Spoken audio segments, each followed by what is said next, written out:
jamais insulter une maman.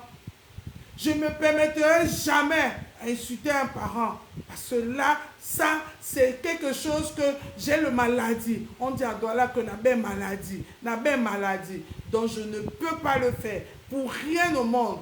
Pour rien au monde. Même si on insulte les entrailles de ma mère, je ne pourrai jamais insulter les entrailles de la maman, de la personne qui est en face de moi. Parce que cette personne reflète son éducation et moi j'ai l'obligation de refléter mon éducation. Voilà. Alors, hier, j'étais sur les réseaux sociaux, je vous le dis, je tombe sur Tukamer, les fianceurs, notre frère qui est dans les réseaux sociaux avec nous. Et je vois qu'il était dans deux directs. Il était à TikTok, il était sur Facebook, il rediffusait à Facebook, mais il était plus concentré à TikTok. Parce que si vous voulez, à TikTok, il y a la possibilité de prendre même 8 personnes, même 10, je pense que c'est 10, dans un même palais, et les gens discutent ensemble, ils se disent, mais Facebook n'a pas ça, ici c'est au minimum 4, mais même pour prendre les 4 là, c'est compliqué. Mais à TikTok, c'est très bien et ça se passe très bien, les gens discutent tranquillement là-bas. TikTok a réussi à faire ce truc. Alors, j'ai dit, bon, non, je ne veux pas rester sur Facebook parce qu'il est beaucoup plus sur TikTok. J'ai trouvé, il y avait les Ahmed Kamel là-bas et tout le reste. Je suis allé sur TikTok, je suivais le débat et je suis tombé sur ce que je vais vous faire écouter. Et je vous demande que si vous étiez à ma place en tant qu'enfant Sawa, enfant Douala, je veux que vous me dites ce que vous allez penser de ce propos. Écoutez, je vais vous faire jouer ce que j'ai entendu chez Tukamer hier. Voilà. On va commencer par là. Attendez. Je vais mettre ça. Voilà. Attendez, je vais vous mettre ça. Je vais vous mettre ce que j'ai entendu chez Tukamer hier. Et je veux que vous me répondez aussi clairement. Ils ne vont pas accepter ça parce que ça vient peut-être dans la bouche de la...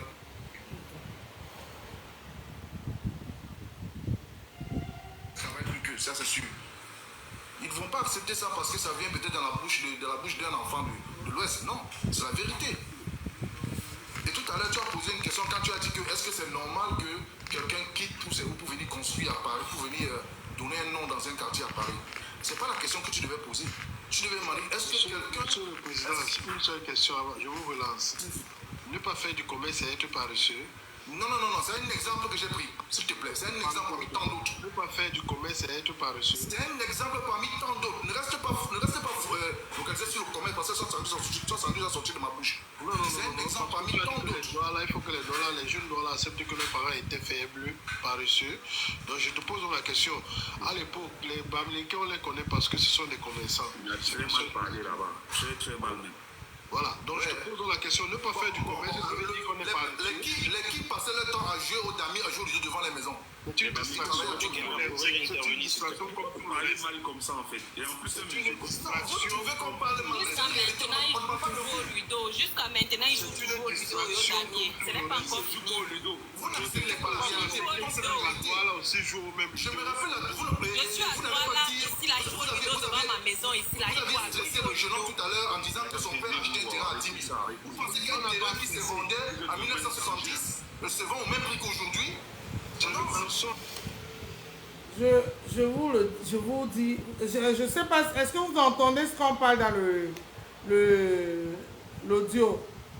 Est-ce que vous comprenez? Bonsoir Michel, est-ce que vous entendez ce qu'on dit dans l'audio? Est-ce que vous entendez? Est-ce que vous entendez ce qu'on parle là? Ce que je viens de mettre là, est-ce que vous entendez? On sait que l'Ouest travaille plus que ça, c'est sûr. Ils ne vont pas accepter ça parce que ça vient peut-être dans la bouche d'un enfant voilà. de l'Ouest. Non. Le gars, il dit, l'Ouest, les gars, les Bamileke travaillent plus que les Douala. Et il ne faut pas que Et nous, on n'accepte pas ça. On ne veut pas en vouloir. On n'en veut pas à nos parents qui ont passé le temps de jouer au ludo et au damier. C'est les Bamlékés. On n'en veut qu'aux Bamlékés qui ont passé tout leur temps à travailler. Voilà. C'était ça le truc. Je suis tombée dessus, j'écoutais, je dis, mais c'est quoi ce direct que Dukamer a lancé où les gars se permettent à venir dire que les gars Douala et dans les Douala en général doivent s'en prendre à leurs parents qui ont passé le temps à jouer au damier et au ludo. Et ils ont toujours été les travailleurs, ils ont toujours travaillé. Moi, je veux dire à ce garçon, à tous ceux Bamlékés qui étaient chez Dukamer et à Dukamer, écoutez-moi très bien. Je vous l'ai dit en tantôt. Vendre le pain au chocolat n'a jamais été signe de travail. Ce n'est pas tout le monde qui devait vendre au marché comme Bayansela. Ce n'est pas tout le monde qui devait être comme, on appelle ça quoi. Tout ce qui est commerce de rue, de petits commerces. Parce qu'il faut qu'on vous dise la vérité. Le grand commerce chez les Bamlékés est venu après. À l'époque, quand moi je suis né, les commerçants, quand je dis les commerçants des grandes boutiques de commerce, ce n'étaient pas les Bamlékés, c'était des Libanais. Quand moi, on partait m'acheter les habits pour Noël, pour les événements, les habits pour mes habits, on partait à quoi? Vous comprenez? Ce n'était pas les Bamlékés. Jamais ce n'était pas les Bamlékés. Non, non, non. Et je ne pense pas que les petits commerces là, à l'époque, c'est ça qui ont construit le Cameroun. Parce que quand toi, le frère Bamléké qui parle là, ton père avec une boutique au quartier pour vendre le pain haricot, le pain beurre. Mon père, il travaillait en tant que déclarant en douane à la Sokopao. Ton père est devenu peut-être riche parce que lui, il manipulait son argent de lui-même. Ce boutiquier n'a jamais déclaré les impôts. Il n'a rien payé, aucune taxe. Donc si on attendait cet argent de ton père, on n'allait jamais construire le Cameroun. Et c'est la réalité et c'est la pure vérité. Mon père, il avait un bulletin de salaire.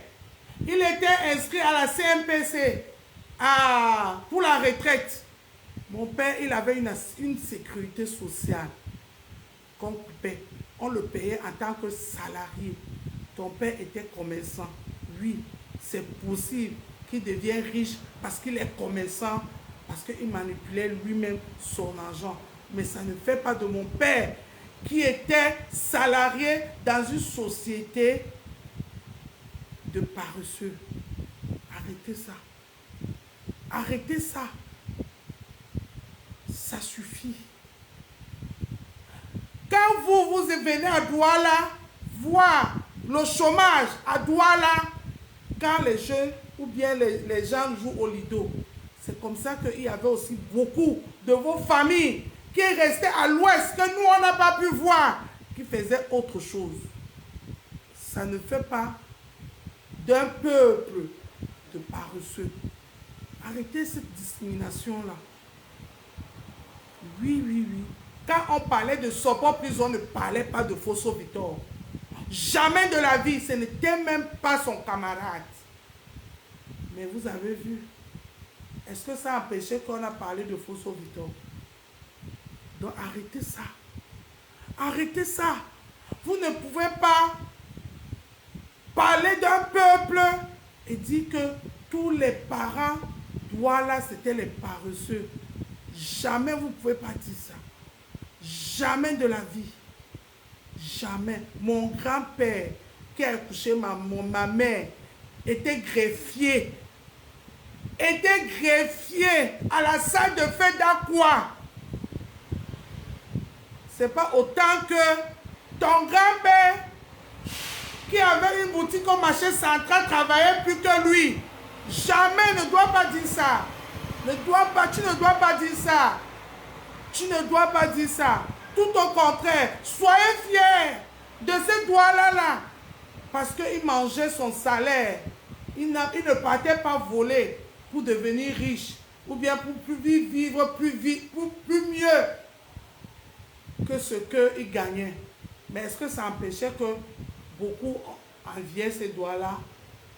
Ça empêchait? Ça empêchait? Est-ce que ça empêchait ce doigt-là qui n'avait rien, qui mettait son tassi, son amidon, qui mettait sa chemise comme ça? Vous qui avez tout, ça empêchait que vous les enviez. Il faut être fier de ce qu'on est.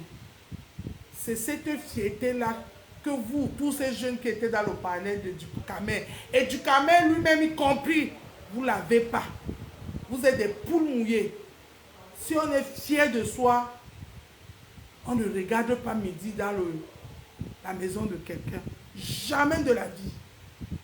Jamais. Et ça, vous n'allez pas enlever ça au peuple Sawa. La fierté. La fierté d'être ce qu'ils sont. On a donc hier continué, on va continuer à suivre le panel de Dukamer. Les propos qui ont été tenus dans ce panel. Et tout à l'heure, tu as posé une question quand tu as dit que est-ce que c'est normal que quelqu'un quitte tous ses groupes pour venir construire à Paris, pour venir donner un nom dans un quartier à Paris. Ce n'est pas la question que tu devais poser. Tu devais demander est-ce que quelqu'un... Monsieur le Président, une seule question avant, je vous relance. Ne pas faire du commerce et être paresseux. Non, c'est un exemple que j'ai pris, s'il te plaît. C'est un exemple parmi tant d'autres. Ne pas faire du commerce et être paresseux. C'est un exemple parmi tant d'autres. Ne reste pas focalisé sur le commerce parce que 70 a sorti de ma bouche. C'est un exemple parmi tant d'autres. Il faut que les jeunes dollars acceptent que leurs parents étaient faibles, paresseux. Donc je te pose la question. À l'époque, les Bamileke, on les connaît parce que ce sont des commerçants. Il y a très mal parlé là-bas. Très mal.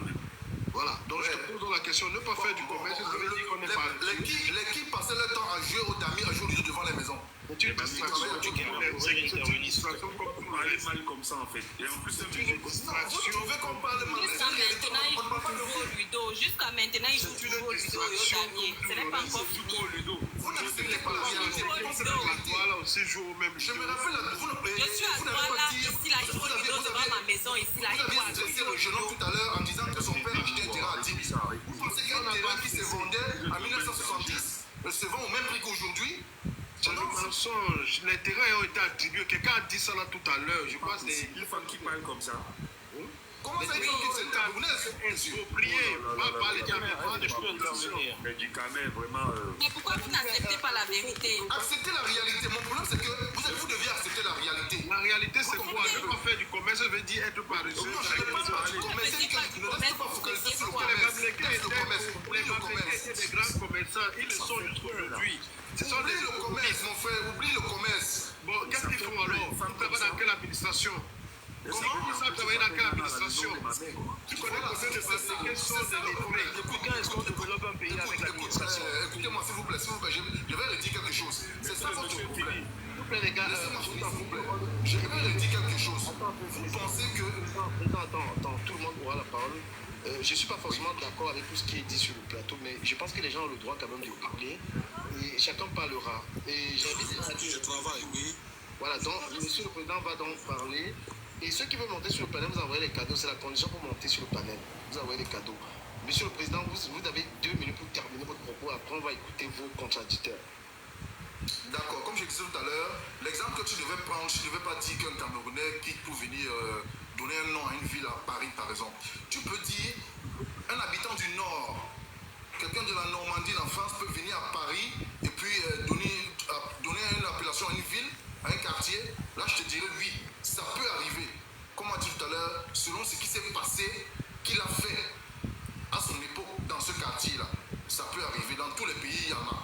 Dans tous les pays, ça se trouve. Il n'y a pas un pays où ça ne se trouve pas.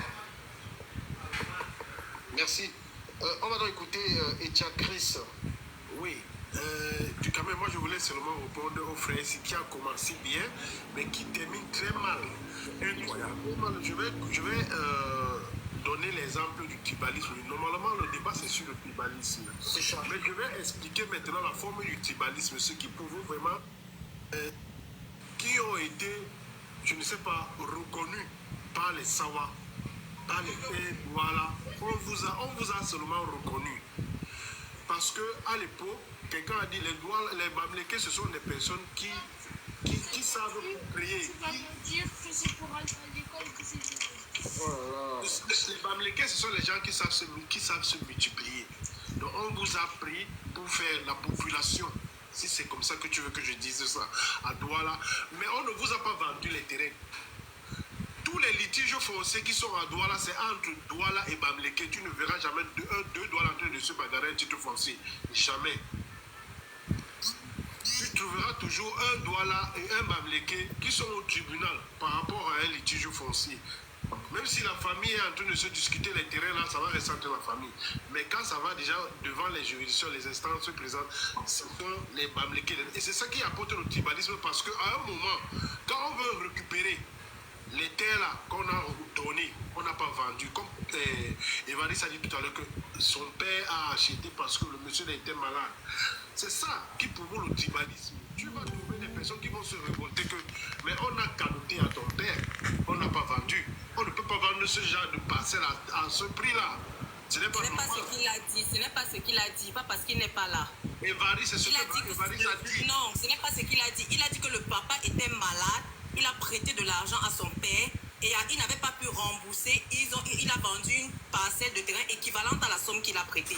Il ne faut pas détourner ses propos. Non, tu trouves que la parcelle qu'il a achetée, il a acheté peut-être 200. Vous avez écouté rien que la partie ici.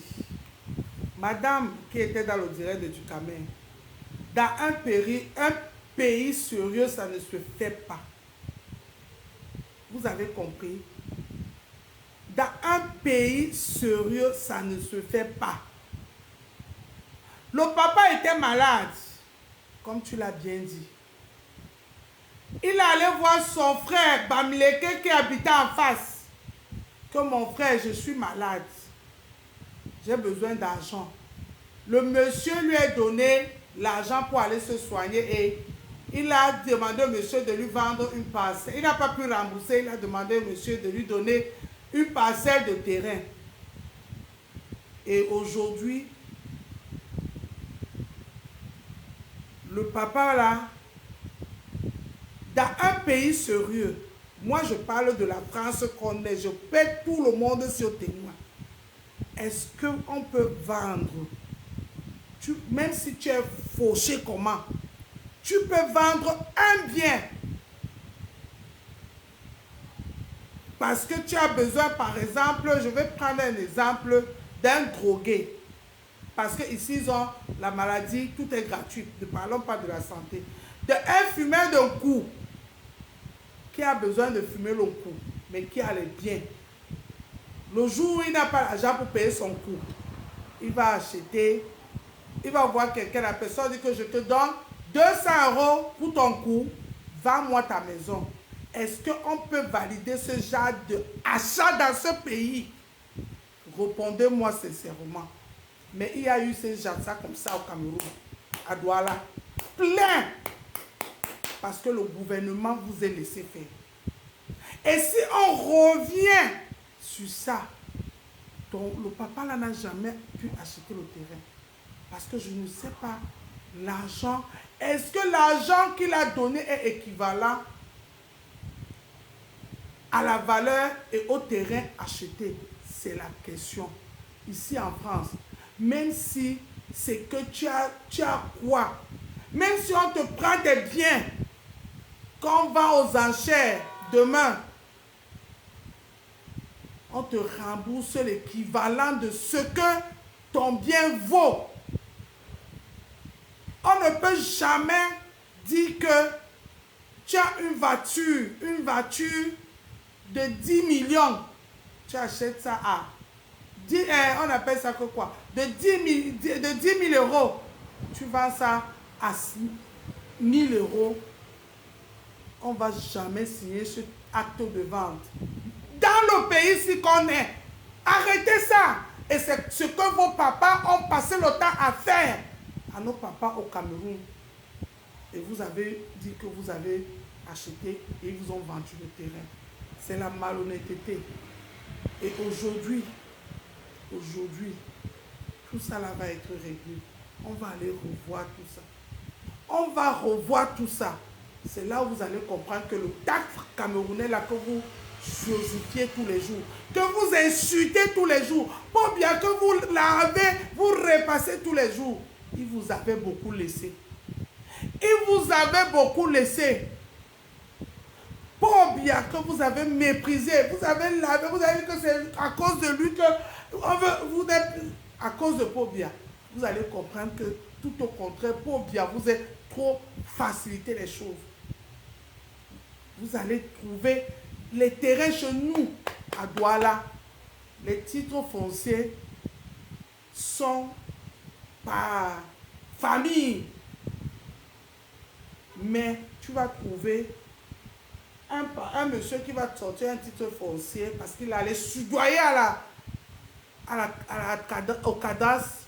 On lui a sorti un faux titre foncier. Oui.